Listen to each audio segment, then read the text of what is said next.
Et bienvenue dans la grande interview sur CNews et Europe 1. Bonjour Olivia Grégoire. Bonjour Sonia Mabrouk. Vous êtes la ministre en charge des petites et moyennes entreprises, du commerce, de l'artisanat et du tourisme. Alors bien sûr, on va beaucoup parler d'inflation, d'impôts, de prix. C'est le triptyque qui préoccupe les Français. Mais tout d'abord, Olivia Grégoire, votre réaction ce matin à une note choc de l'Institut Montaigne. Selon cette note, si la population française augmente, c'est du fait de l'immigration. L'immigration qui viendra donc combler le déclin de la démographie française. Est-ce que ça vous rassure ou est-ce que ça vous inquiète ? Déjà, ça ne m'étonne pas, cette note de l'Institut Montaigne. Et ça n'est pas le cas que de la France. C'est un prisme européen. En réalité, toutes les démocraties européennes, la plupart d'entre elles, ont ce sujet démographique. Les Allemands ne sont pas en reste. On a deux phénomènes. À la fois des femmes qui font moins d'enfants, vous le savez, et beaucoup plus tard, mais aussi effectivement un vieillissement de notre population, que je remarque déjà depuis plusieurs années dans le champ économique. Si je vous dis par exemple qu'un quart des dirigeants de PME, un quart d'entre eux ont plus de 60 ans au moment où on se parle, si je vous dis qu'on a des centaines de milliers d'entreprises qui vont devoir se transmettre dans les années qui viennent, c'est aussi pour deux raisons, que sont à la fois l'âge des dirigeants, leur vieillissement, mais aussi une problématique que les artisans et les commerçants connaissent dans leur chair, la pénurie de main-d'œuvre.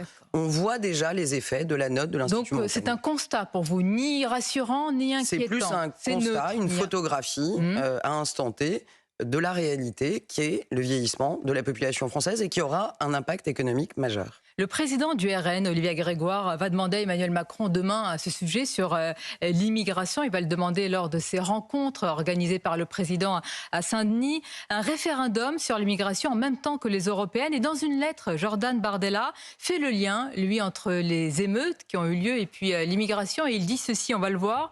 Il ne saurait y avoir de sursaut national et républicain sans prise de conscience, dit-il, des dangers d'une immigration de peuplement. Qu'est-ce que vous lui répondez ?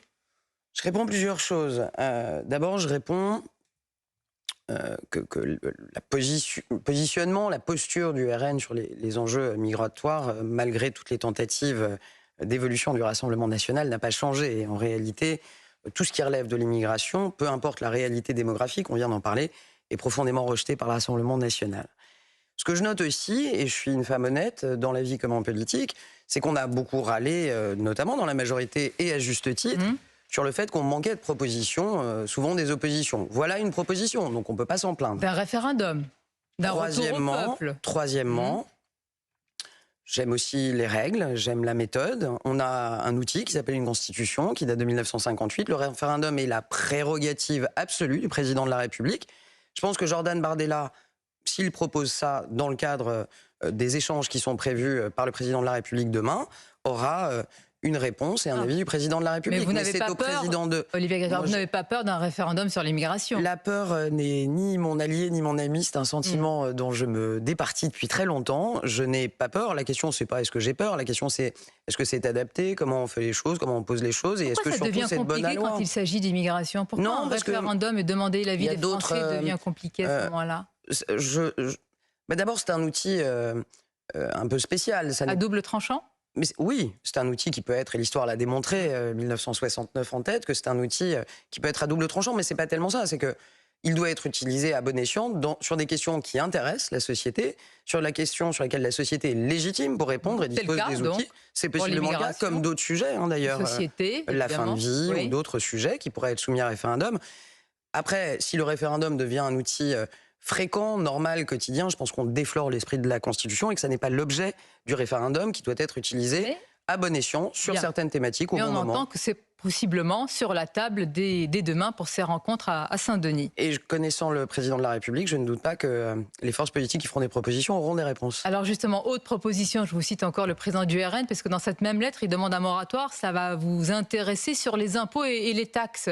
J'allais dire, ça c'est une proposition à laquelle tous les Français vont dire oui. Oui, c'est une proposition qui ne mange pas de pain, vous me l'accorderez.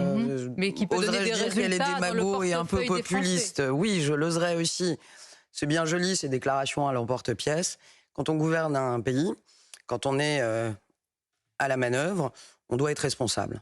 Voilà, c'est très joli, les expressions de moratoire, on stoppe, mais c'est pas la télé, là, il n'y a pas une télécommande avec pause, on reprend dans 3 ans. Comment on finance le pays pendant les années qui viennent? C'est la promesse que vous faites, vous dites il n'y aura pas de hausse d'impôts, vous le martelez, vous le répétez. Donc on n'a pas besoin de le demander, on le fait. Les demandes, les grandes déclarations à l'emporte-pièce, qui sont souvent d'ailleurs suivis de positions contradictoires au Parlement dès qu'il y a des sujets, notamment par les députés du Rassemblement national.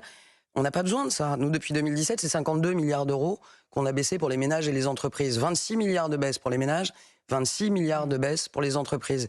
Et nous continuons. Nous continuons avec le dernier tiers de la taxe d'habitation. Nous avons continué l'an dernier avec la suppression de la redevance audiovisuelle.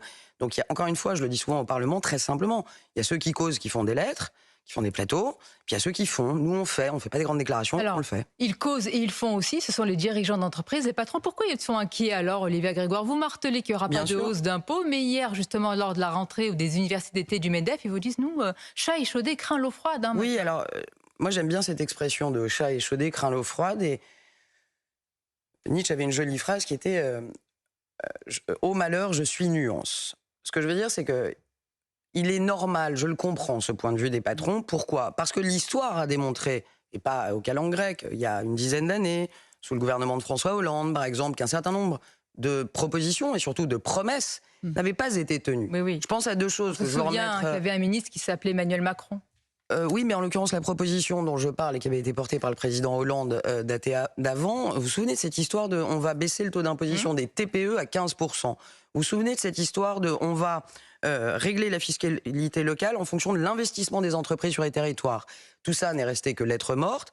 Et effectivement, on peut entendre, parce que l'histoire des impôts en France l'a démontré, qu'il y a une forme d'appréhension des dirigeants d'entreprises qui ont toujours peur, et c'est normal, de l'instabilité financière. Mais Olivia Grégoire, pourquoi ils ont peur? Ils vous ont vu ce que vous avez fait, vous avez changé de braquet sur la CVAE. Parce qu'on a fait en 6 ans... Je précise l'impôt sur la production. Vous aviez promis donc de le supprimer sur 2 ans. Et on va le supprimer. Finalement, 4 milliards sur 4 ans. Mais oui, mais alors là, je vais le dire avec le sourire, mais avec un peu de force, il faut quand même regarder les choses avec un peu de sérieux. S'il y a une majorité, je le dis aux entrepreneurs. Ah bon? Ils ne le regardent pas avec sérieux? Je pense qu'il faut regarder les choses avec sérieux. Et je leur dis dans les échanges très francs que nous avons et que j'ai eu avec eux encore hier au MEDEF. Peut-être, très basiquement, peut-on croire un peu plus ceux qui ont fait des baisses d'impôts. C'est nous. 26 milliards sur 5 ans. On continue. La droite, par exemple, pendant 25 ans, et je connais bien les sujets à droite, a parlé de cette baisse d'impôts de production. Tout le monde en a causé, personne ne l'a fait. 8 milliards de baisse de CVAE, ça n'est pas anodin, 8 milliards. C'est 2 fois le budget du ministère de la Culture. Donc, nous allons le faire. Vous m'accorderez, pour ceux qui nous entendent, à dire que baisser de 4 milliards en 4 ans, ça demeure baisser de 4 milliards. Et vous m'accorderez que vous avez changé de braquet. Nous tenons compte d'une situation financière mondiale qui n'impacte d'ailleurs pas que la France. C'est joliment dit pour dire que vous avez changé votre promesse. Non. Mais pourquoi ne pas le dire directement? Parce qu'on ne change pas la promesse. La promesse, elle sera tenue. C'est la fin du quinquennat, c'est pas... Mais la promesse, c'est 4 milliards. Ce qui pèse sur le compte des entreprises, c'est les 4 milliards. Ok, si on peut le faire plus vite, la Première ministre l'a dit, on le fera plus vite. Pourquoi vous ne le faites pas plus vite? Parce qu'on a une situation budgétaire qui est tendue, parce que nous avons énormément investi. Vous voyez, on ne parle jamais du plan de relance 100 milliards d'euros qu'a porté Jean Castex, mais qui est allé aussi pour beaucoup dans l'investissement des entreprises. Ce n'est pas des baisses d'impôts, c'est de l'investissement. On a fait les deux en même temps. Et en réalité, nous avons aujourd'hui, vous l'avez bien vu, les Français le voient, une remontée des taux d'intérêt, des tensions internationales et une situation macroéconomique mondiale qui est un peu plus tendue. Alors vous savez, mais on reste une minute peser là-dessus. tout ça sur le dos de certains entrepreneurs? Mais c'est pas peser sur le dos. Les 4 milliards, on va le faire. Si on fait 4 milliards maintenant, la réalité, c'est qu'on risque, sans être technique, de faire déraper le budget. On va un tout petit peu plus loin. Si le budget dérape, ça a des conséquences, vous le savez, les taux d'intérêt de remonter. Mais ce qui m'énerve un peu, moi, dans le débat public, c'est qu'on a l'impression, quand on parle des taux d'intérêt, ça ne concerne que l'entreprise France. Mais non, si les taux d'intérêt augmentent, le petit entrepreneur dans le bâtiment qui veut investir, ses taux d'intérêt pour son investissement vont augmenter. Les conditions de financement donc personne n'a intérêt à ça. Et nombre de chefs d'entreprise l'entendent. Enfin, Olivia Grégoire, vous vous inquiétez, tout à fait normal, de la dette qui a explosé. C'est combien? C'est quasiment 700 milliards d'euros de dette supplémentaire depuis 2017. On en est là. Mais bon. Est-ce que vous êtes à quelques milliards près aujourd'hui par rapport à ces entrepreneurs? À ce rythme-là, on ne redresse plus les comptes de l'État. On est toujours à quelques milliards près. Bien. Et les mêmes chefs d'entreprise, vous savez, parce qu'il y a ce qu'on en dit, puis il y a ce qu'on a vécu. Moi, j'y étais toute la journée hier à la REF du MEDEF. En réalité, les chefs d'entreprise savent très bien pourquoi on s'est aussi endetté. Oui. Et on s'est endetté aussi pour être à leur côté. Je ne voudrais pas rappeler quelques souvenirs, mais quand même, il n'y a pas beaucoup de pays. Mais ils sont pessimistes. C'est toujours important. Moi, je les ai au téléphone, ils parlent de crise économique qui arrive, ils parlent de secteurs... Il y a un ralentissement sur certains secteurs. Mais dans l'immobilier, quand le bâtiment ne va pas... Oui, il y a quelques ralentissements. Je crois qu'avec Bruno Le Maire, notre mission, et Bruno l'a démontré depuis quelques années, c'est aussi de garder la tête froide. J'ai pas dit tout va bien, sous le soleil, dormez tranquille. Il y a des secteurs en tension, principalement notamment pour l'histoire de main-d'œuvre. Il y a des secteurs qui fonctionnent très bien, l'aéronautique, l'automobile va très bien. Il y en a d'autres qui souffrent un peu plus. De la nuance. L'inflation est un impôt, Olivia Grégoire, qui pèse sur les plus modestes. Les factures d'électricité, gaz, fournitures scolaires ont augmenté. Vous allez recevoir avec Bruno Le Maire à Bercy, entre aujourd'hui et demain, à la fois les industriels et les responsables d'enseignes de distribution. Qu'est-ce que vous allez encore leur dire? Encore un effort? Plus d'efforts. Ouais. Bah oui. Et pourquoi ils vont vous écouter cette fois-ci? Parce qu'ils ont déjà commencé à nous écouter depuis plusieurs mois. Non, mais on ne peut pas dire que rien n'a été fait. J'avais hier un éditorialiste plutôt libéral qui me disait « mais vous êtes plutôt une libérale, il ne faut pas d'interventionnisme. La meilleure garantie pour faire baisser les prix, c'est la concurrence. » C'est pas absurde comme point de vue, c'est pas absurde. Qu'est-ce que je vois, moi? Depuis le mois de janvier, on a fait venir les distributeurs qui, à l'origine, n'avaient pas l'intention forcément de faire un panier ou un trimestre anti-inflation. Ils l'ont fait. Des centaines... Sur combien de produits? Sur des centaines de produits, avec une baisse moyenne sur les produits du panier anti-inflation qui était supérieure à 10%. Mais donc ça n'est pas anodin. Ça n'est pas anodin. Deuxièmement, sur les industriels, parce que nous n'avons pas été en reste, on les a reçus avec Bruno Le Maire. Il y a 75 très grandes marques industrielles mondiales qu'on trouve dans les hypermarchés et les supermarchés. On a une quarantaine d'industriels qui se sont engagés à une baisse de prix. On a, au moment où on se parle, il faut être précis, un peu plus de 1000 références produits qui sont en baisse. Là où le bas blesse, on va se dire les choses simplement, et c'est pour ça qu'on les revoit, c'est qu'il y a 20 000 références dans un hypermarché, comme on vient de le voir. Donc 1000 sur 20 000. Donc il en faut plus. Plus de baisse sur plus de produits, c'est la pression qu'on va continuer à mettre. Vous nous dites, et on a tendance à vous croire, on a envie de vous croire, Olivia Grégoire, que vous êtes une femme de promesses tenues. Voici ce que vous déclariez, vous assuriez fin avril. On va voir votre déclaration. C'est vous-même, hein? Oui, oui. La preuve du contraire. Je vois l'image, mais je pense... Vous allez le voir. Je peux, avec une certaine certitude, vous assurer qu'à la rentrée, nous aurons une baisse visible des prix dans les rayons. Mais j'ai envie de vous demander, vous parlez de quelle rentrée? Dans 2 ans? Je parle de cette rentrée. C'est raté. Non, je parle de baisse de entre 5 et 10% sur plusieurs milliers de références. Je parle des pâtes, on va être très précis. Je parle de l'huile de tournesol, je parle aussi d'un certain nombre de céréales, de yaourt nature. Je ne vais pas enquiquiner tout le monde avec des listes de courses, mais la réalité... Ça intéresse tout le monde. Oui, mais c'est difficile et je sais que vous avez un peu de distinction dans tous ces sujets. Il y a des prix qui baissent. Est-ce que le panier à la caisse, il baisse suffisamment? Non.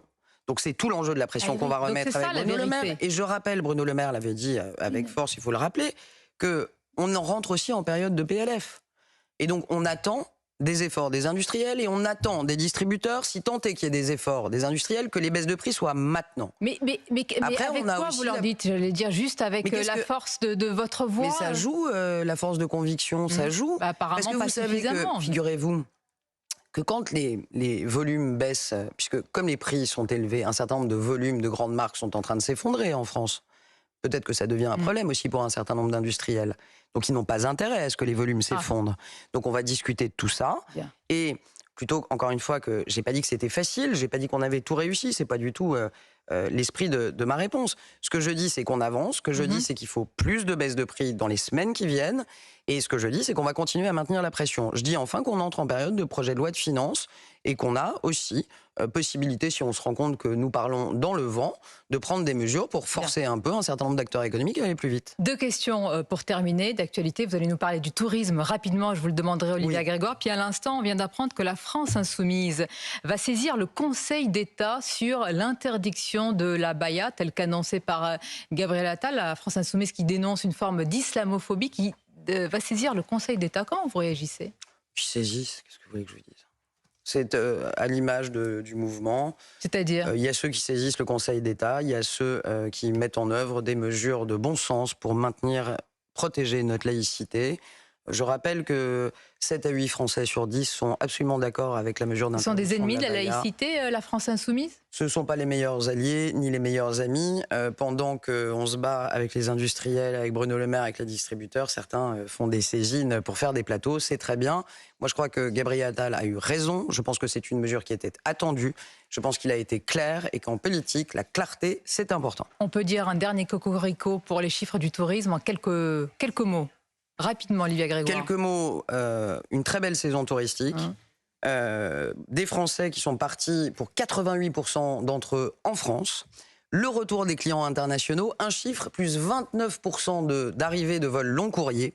La France redevient une destination privilégiée pour les acteurs internationaux. Nous aurons probablement plus de 58 milliards d'euros de recettes fiscales, ce qui n'est pas anodin, grâce à cet été. Mais le tourisme français bouge.